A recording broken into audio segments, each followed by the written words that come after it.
لیکن دونوں کیونکہ واجب ہیں اس لیے فرق نہیں پڑتا، بس رکھنے پڑیں گے، یہ بس ذہن میں رہے کہ مجھے مکمل کرنے ہیں، اس کی اکاؤنٹیبلٹی رکھیں، اس کو ڈائری میں درج کریں اور ٹکس لگائیں کہ کون سے سال کے مکمل ہو گئے. تو دونوں کے ہیں تو بہرحال ترتیب از ناٹ امپورٹنٹ، رکھنا جو ہے وہ امپورٹنٹ. اچھا، تو حج کے حوالے سے بھی کیا اسی طرح ہے کیا حج بیٹے نے اپنے باپ کا انجام دینا ہے تو پہلے اس کو اپنا حج کرنا پڑے گا کہ اس میں بھی اس طرح کی رعایت ہے؟ یعنی پہلے وہ اپنا حج انجام دے، اگر اپنا نہیں کیا ہوا تو پھر کسی اور کا پہلے قبول نہیں ہوگا. تو ان کو چاہیے کہ پہلے اپنا، اگر حج واجب ہے، اگر استطاعت رکھتے ہیں تو وہ پہلے اپنا حج واجب ادا کریں. نیکسٹ ٹائم جب جائیں دوسرا حج کرنے کے لیے پھر وہ اپنے والد کی طرف سے یا دادا دادی جس کے جو بھی طرف بزرگوں کا بنتا ہے پھر ان کا انجام دیں گے. لیکن ایک فرد کا ایک وقت میں ہوگا، کیونکہ وہ اگر حج واجب انہوں نے نہیں ادا کیا تو پھر بیٹا ایک وقت میں ایک مرحوم کا حج جو ہے وہ ادا کر سکتا ہے. یعنی کہ جیسے آپ نے کہا کہ اگر روزہ ہے تو پہلے وہ اپنے جو ہے وہ روزہ کسی بھی ترتیب سے رکھ سکتے ہیں، پہلے ان کا رکھ لیں یا اپنا رکھ لیں، لیکن حج جو ہے وہ پہلے اپنا کریں گے، اس کے بعد ہی وہ اپنے والد کا جو ہے وہ کی طرف سے کر سکتے ہیں. جی بہت شکریہ. اس کے بعد ہے کہ کیا جب ہم اپنے روزے کے کفارہ وغیرہ نکالتے ہیں، پیسے جو ہے وہ مختص کرتے ہیں اور کسی کو دینے کے لیے، کیا ہم ایسے رشتہ داروں کو پیسے دے سکتے ہیں کہ جن کی ہم خود کفالت کر رہے ہوں؟ تو جو کفارے کے پیسے ہیں وہ ہم اپنے ان رشتہ داروں کو جن کی ہم آلریڈی کفالت کر رہے ہیں، کیا ان کو دے سکتے ہیں یہ پیسہ؟ نہیں، بالکل آپ وہ پیسے گھر پہ نہیں دے سکتے جن کی آپ خود کفالت کر رہے ہیں ذاتی طور پہ. تو گھر سے باہر ہی رشتہ دار ہی تلاش کریں. سب سے پہلے تو حق رشتہ دار کا ہوتا ہے، تو کوئی اور ایسا جو ڈیزرونگ ہے آپ جن کی کفالت کریں ان کو مت دیں، کسی اور کو دیں گے. اگر رشتہ داروں میں کوئی نہیں ہے تو ہمسائے میں، جاننے والوں میں تلاش کریں، اور باقی مومنین میں کوئی نہ کوئی تو لازمی اس طرح سے مل جائے گا. لیکن جن کی آپ کفالت کر رہے ہیں ان کو نہیں دیے جا سکتے. چاہے وہ مستحق بھی کیوں نہ ہو، لیکن ان کو نہیں دے سکتے، یعنی کہ نہیں دے سکتے. ٹھیک ہے، بہت شکریہ. کوئی اور ایسا کوئی سوال ہے آپ کے ذہن میں کہ جو آپ چاہیں گی کہ ہم اپنے اس پلیٹ فارم سے جو ہے وہ، بعض دفعہ یہ ہوتا ہے کہ ذہن میں ہمارے ہوتے سوالات لیکن جو ہے وہ ہمارے جو ناظرین ہیں، آج تو بڑے کوائٹ چل رہا ہے، میرا خیال ہے روزہ زیادہ ہمارے ناظرین کو لگ رہا ہوگا، تو میں چاہوں گی کہ اگر کوئی آپ کے ذہن میں کچھ اور سوالات ہیں تو پلیز ہمارے ساتھ شیئر کر دیں. میں کیونکہ یہ اشرا مغفرت چل رہا ہے تو افراد کئی دفعہ سوال کرتے ہیں کہ بتائیے سچی توبہ کیسے کریں، سچی توبہ کا طریقہ کیا ہے. قرآن نے بھی سچی توبہ کا طریقہ بتایا ہے اور جناب امیر علیہ الصلوۃ والسلام نے بھی بتایا کہ توبہ کا طریقہ کیا ہے. اور اس میں بہترین چیز یہی ہے کہ ہم اپنے نفس کو شکست دیں. نفس امارہ کو ہرانا ہی جہاد اکبر ہے، ہم نے اس کا تذکرہ آپ کے سامنے کیا تھا. بہرحال تو بہترین چیز یہ ہے کہ صدق دل سے توبہ کی جائے، اور جب بھی گناہ یاد آئیں تو اس پہ پشیمانی ضرور ہو. کوئی اس سے فخر کی بات نہ ہو کہ بھئی ہم نے تو ایسے، انہوں نے ایک بات سنائی ہم نے آگے سے 10 جواب دیے. تو یہ فخر کرنا اپنے گناہ پہ یہ اچھی بات نہیں ہے، یہ اور زیادہ انسان کو جو ہے وہ جہنمی بنا دیتا ہے بعض اوقات. تو پشیمانی رکھیے کہ نہیں، اس وقت زبان نہیں چلانی چاہیے، خاموش رہیں. بعض اوقات خاموشی بھی جو ہوتی ہے نا بہت بڑا انسان کے لیے وہ بن جاتی ہے کہ اگر اگلے کو آپ نے ہرانا ہے کسی چیز میں تو خاموشی بھی جاہل شخص کے لیے بہت اچھا جواب ہوتی ہے. تو صدق دل سے. اور اگر نماز روزے قضا ہو گئے ہیں تو بہت ہی پیارا یہ مہینہ ہے ماہ رمضان کا، کہ ہر سال ماہ رمضان میں انسان ایک لازمی بنائے اپنے لیے کوئی نہ کوئی، جس طرح نیو ایئر پہ ہم بناتے ہیں نا کہ عزم کریں کہ میں یہ کام اس سال سے شروع کروں گی. تو ماہ رمضان جو ہے کیونکہ بہت بابرکت ہے، اس کے ذریعے آپ کہیں گے چلے میں اس سال قضا نمازیں شروع کروں گی. جو 9 سال کی عمر سے نہیں پڑھی خواتین نے، یا جو ان کی مس ہو گئی ہیں اور پریگننسی کی وجہ سے، کسی اور مسائل بیماری کی وجہ سے، یا روزے مس ہو گئے تو وہ ماہ رمضان کے بعد اس کا سلسلہ ہوگا. تو جو قضا روزے نمازیں ان کا سلسلہ کریں. یا اس سال اگر میری گردن پہ کچھ نہیں ہے تو میں نماز شب شروع کروں. کوئی نیا کام جو ہے وہ ضرور آغاز کریں، اس سے بھی انسان کو توبہ نصیب ہوتی ہے. گناہ جب یاد آئیں اس پہ گریہ کریں، شرمندہ ہوں اور دل کو صاف رکھیں. لیکن یہ بات بہن بھائی ضرور یاد رکھیں جو سب سے زیادہ امپورٹنٹ ہے، اس کا ذکر ہماری بہن نے بھی ابھی کیا، کہ دیکھیں نماز روزہ کرنے کے بعد ہم کہیں گے بھئی ہم تو اب بری زمان ہیں، ہمارے سے بڑا تو اب مومن کوئی نہیں دنیا میں. دیکھیے لوگوں کے ساتھ جو ہم نے غلط کیا وہ محض نماز روزے سے پورا نہیں ہوگا. حق الناس آپ کو انہی کے ساتھ ادا کرنے ہوں گے جن کا غصب کیا ہے حق، جن کو برا بھلا کہا ہے ان سے معافی مانگنی ہوگی، جن کی برائیاں کی ہیں، جن کے سامنے آپ نے تکبر کیا، اپنی بڑائیاں پیش کی، جن کے بارے میں جھوٹ بول بول کے ان کو بدنام کیا، تو پروردگار کی بارگاہ میں اس کی اپنی عبادات تو قبول ہو جائیں گی، لیکن لوگوں کے ساتھ برا کیا ہوا پورا نہیں ہوگا، وہ لوگوں سے ہی معافی مانگنی پڑے گی۔ اگر نہیں کر سکتے، وہ دنیا سے جا چکے ہیں، تو توبہ کا طریقہ جناب امیر یہ فرماتے ہیں کہ ان کے حق میں دعا کرو، ان کی مغفرت کی دعا کرو، جس جس کے لیے تمہارے دل میں حسد ہے، نفرت ہے، اس کے لیے دعائے خیر کرو، تاکہ وہ بیماری، جو روحانی بیماری تمہارے اندر، اس سے جان چھوٹ جائے۔ اور ایک آخری جملہ یہ ہے کہ ہم سارا دن گاڑی کھول لی، ابھی تو ماہ رمضان چل رہا ہے، لیکن جیسے رمضان ختم ہوگا، عید کے دن سے ماشاءاللہ اللہ ماشاءاللہ یہ چیزیں پھر سے شروع ہو جائیں گی۔ گاڑی کا دروازہ کھولا، کچھ کھایا، ریپر باہر پھینک دو، ٹیشو باہر پھینک دو، یہ جو ڈسپوزیبل گلاسز ہیں، کوئی چیز ہے وہ سڑک پہ پھینک دو، اور اس کے بعد آ کے دعائے ندبہ میں بیٹھ جاؤ یا جمعے کی نماز پڑھنے چلے جاؤ۔ تو یہ میں اپنے بہن بھائیوں سے بہت معذرت کے ساتھ، دل نہیں کرتا ایسی بات کہنے کو، لیکن مومن کا فریضہ ہے کہ اپنے بہن بھائی کی اصلاح کرے۔ تو اگر ہم اپنے معاملات کو درست نہیں رکھ رہے نا، تو یہ نماز روزہ محض ایکسرسائز ہے، اس سے شاید آپ کو جسمانی فائدہ مل جائے گا، پتلے ہو جائیں گے، اسمارٹ لگیں گے، اس کے بعد بہت اچھا لگے گا، لیکن روحانیت نصیب نہیں ہوئی۔ اگر روزے میں ہی میرا غصہ بہت زیادہ ہو گیا ہے، میں کوڑا بھی پھینک رہی ہوں، میرے بہن بھائی مجھ سے تنگ ہے، اور میرے جو ہے وہ برداشت سے باہر، تو یہ روزہ نہیں ہے، یہ عبادت نہیں ہو رہی، یہ پتہ نہیں ہم کس کو دھوکہ دے رہے ہیں، اپنے آپ کو بھی دے رہے ہیں، پروردگار کو بھی معذرت۔ تو برائے مہربانی توبہ کا صحیح طریقہ اپنائیے، اور جب تک معاملات درست نہیں ہوں گے، عبادت کو فیض نصیب نہیں ہوگا۔ بڑی مہربانی۔ بڑی اگین آپ نے بہت عمدہ جو ہے وہ بات کی، اور بہت ہی ہماری توجہ دلائی ہے اس نقطے کے اوپر کہ لوگوں سے معاملات جو ہے وہ اپنے صحیح کریں۔ آپ نے کہا کہ اگر کوئی ایسا شخص ہے کہ جس سے آپ کی جو ہے وہ انبن تھی اور وہ گزر گیا ہے، تو اس کی مغفرت کی دعا کریں، لیکن اگر وہ شخص زندہ ہے اور آپ اس طرح کی سچویشن ہے کہ آپ جو ہے وہ ان سے جو ہے بات نہیں کر سکتے، یا وہ آپ ان کے دروازے آپ کے لیے بند ہیں کہ آپ ان تک ریچ نہیں کر سکتے اپنے، تو اس حالت میں کیا کرنا چاہیے؟ کس طرح سے ہم ان سے جو ہے وہ جی معافی مانگیں؟ کہ آپ تو کوشش کرنا چاہتے ہیں، آپ تو صلہ رحم کرنا چاہتے ہیں، شاید آپ معذرت بھی کرنا چاہتے ہیں کہ جو ہو گیا اس کو بھلا دیا جائے، جو بہت ہی اچھی چیز ہے، بہت اللہ کو ایسی چیزیں بہت پسند ہیں۔ لیکن اگر سامنے والا ہی آپ کو موقع نہیں دینا چاہتا، اس نے آپ کے دروازے بند کر دیے ہیں اور اس کو نہیں ملنا آپ سے، تو پھر یہ ان کا مسئلہ ہے، کیونکہ آپ نے اپنی سی کوشش کی، تو اللہ تو جانتا ہے، نیتوں کو دیکھ رہا ہے، وہ جانتا ہے کہ آپ نے کیا سوچا تھا۔ کوشش ایک دفعہ اپنے رشتہ داروں کے ذریعے بھی کرنے کی کوشش کریں کہ ہمارا پیغام پہنچائیں، ہم ملنا چاہتے ہیں، اور اگر ہماری معذرت قبول کریں، نہ بھی اگر قصور ہے تو معذرت کرنے میں کوئی بری بات نہیں ہے، اس لیے کہ توبہ کے لیے گناہ کرنے کی ضرورت نہیں ہے، توبہ تو روح کو نکھارنے کے لیے اللہ نے بنائی ہے، استغفار کثرت سے کرتے چلے جاؤ۔ اور کہ رسول خدا کو اللہ نے سورہ نصر میں کہا کہ آپ جو ہے استغفار کیجئے، کیا رسول خدا خدا نہ کرے معاذ اللہ، یعنی ایسی تو بات ہم سوچ بھی نہیں سکتے، تو کیا انہوں نے کوئی گناہ کیے تھے؟ نہیں، اللہ کو ویسے ہی بہت پسند ہے کہ کثرت سے استغفار کرتے جاؤ تاکہ نعمتوں میں اضافہ ہوتا جائے۔ تو اس لیے اگر آپ رشتہ داروں کے ذریعے پیغام بھجوائیے، اگر وہ پھر بھی نہیں سنتے، پھر یہ ان کا تکبر ہے، یہ ان کا غرور ہے جو ان کے آڑے آ رہا ہے، وہ نہیں آپ سے دوبارہ روابط رکھنا چاہتے، تو پھر یہ ان کا قصور ہے۔ آپ پھر بری الزمان ہیں انشاءاللہ، اور بالکل مطمئن رہیں، پھر اس میں آپ کا کوئی قصور نہیں۔ بہت شکریہ خواہر، بہت ہی خوبصورت انداز میں آپ نے ہماری رہنمائی فرمائی، خدا آپ کی توفیقات خیر میں اضافہ فرمائے، اور بیویوں آپ کو اپنی خاص کنیزی میں جگہ عنایت فرمائے۔ بہت شکریہ خواہر۔ اب یہ ہے کہ ہمارے پاس جو ہے وہ 3-4 منٹ ہے، میں چاہوں گی کہ ظاہر بات ہے عشرہ مغفرت جو ہے وہ شروع ہو چکا ہے، اور ہم سب جو ہیں وہ اپنے دامنوں کو پھیلائے بیٹھے ہیں۔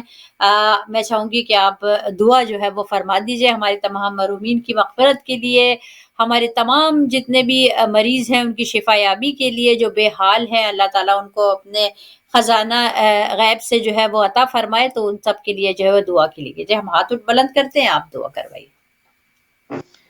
جی انشاءاللہ، پروردگار عالم، چہارد معصومین کا واسطہ، اور یہ جو جنت کے دروازے کھلے ہیں اس مہینے میں، پروردگارہ تجھے اپنی رحمت کا واسطہ، ان ہستیوں کے صدقے میں، خصوصاً حجت خدا کی تنہائی کا واسطہ، پروردگارہ جتنے مومنین مومنات دنیا میں آباد ہیں، ہمارے بہن بھائی کہ جن سے ہمارا نہ کوئی رشتہ ہے، نہ کوئی خونی تعلق ہے، نہ ہم انہیں جانتے ہیں، لیکن ہم سب رشتہ ولایت میں ایک تسبیح کی طرح پروئے ہوئے ہیں، اور جنت میں ساتھ ساتھ رہیں گے۔ پروردگارہ ہمارے سب بہن بھائیوں کی جان مال عزت آبرو کی حفاظت فرما۔ پالنے والے جو بہن بھائی بیمار ہیں ان سب کو شفائے کاملہ و عاجلہ عنایت فرما۔